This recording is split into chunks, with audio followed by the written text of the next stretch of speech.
السلام علیکم ورحمۃ اللہ وبرکاتہ۔ 10 محرم آنے والی ہے۔ 10 محرم کی حدیث پاک کے اندر بہت زیادہ فضیلت آئی ہے۔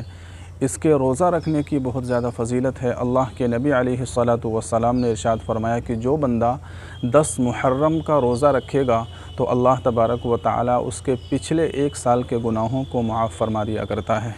اب 10 محرم کا روزہ ہمیں کیسے رکھنا ہے؟ کیا صرف 10 کا رکھنا ہے یا 10 کے ساتھ 9 کو ملانا ہے یا 11 کو ملانا ہے؟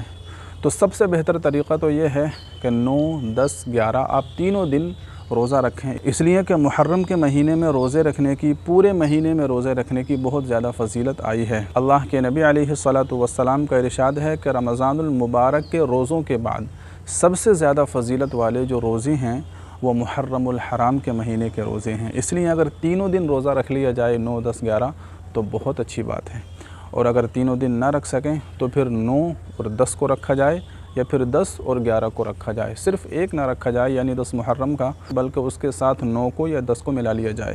وجہ اس کی یہ ہے کہ جب اللہ کے نبی علیہ الصلاۃ والسلام مکۃ المکرمہ سے مدینہ المنورہ جب تشریف لائے اور آپ علیہ الصلاۃ والسلام کو بتایا گیا کہ یہود بھی 10 محرم کا روزہ رکھتے ہیں، اور وہ اس لیے کہ اس دن حضرت موسیٰ علیہ الصلاۃ والسلام کو فرعون کے لشکر سے نجات ملی تھی، تو وہ اس کی خوشی میں 10 محرم کا روزہ رکھتے ہیں۔ تو آپ علیہ الصلاۃ والسلام نے یہود کی مخالفت کا حکم دیا کہ ہم صرف 10 کا نہیں رکھیں گے، بلکہ ہم 10 کے ساتھ 9 کو ملائیں گے یا پھر 11 کو ملائیں گے۔ اور پھر آپ علیہ الصلاۃ والسلام نے جب یہ بات ارشاد فرمائی تو آئندہ سال آنے سے پہلے آپ علیہ الصلاۃ والسلام کا انتقال ہو گیا۔ تو صحابہ کرام رضی اللہ عنہم اجمعین نے اس بات پر عمل کیا، یعنی بعض صحابہ نے 9 کے ساتھ 10 کو ملایا اور بعض نے 10 کے ساتھ 11 کو ملایا۔ تو آپ جیسے چاہیں کر سکتے ہیں۔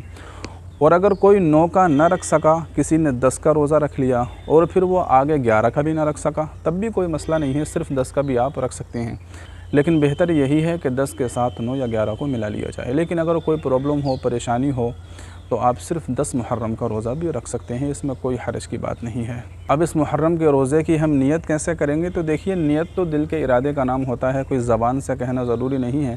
بس آپ یہ نیت کر لیں کہ میں 10 محرم کا روزہ رکھ رہا ہوں یا رکھ رہی ہوں، اس نیت کے ساتھ آپ روزہ رکھیں، آپ کا روزہ ہو جائے گا۔ اسی طریقے سے 9 کی بھی آپ نیت کر سکتے ہیں، 11 کی بھی آپ نیت کر سکتے ہیں۔ تو نیت کرنا کوئی زبان سے کہنا ضروری نہیں ہے، بس دل میں ارادہ ہونا چاہیے، آپ کو معلوم ہونا چاہیے، آپ کے علم میں، آپ کی جانکاری میں یہ بات ہونی چاہیے کہ میں کس دن کا روزہ رکھ رہا ہوں یا رکھ رہی ہوں، آپ کا روزہ ہو جائے گا۔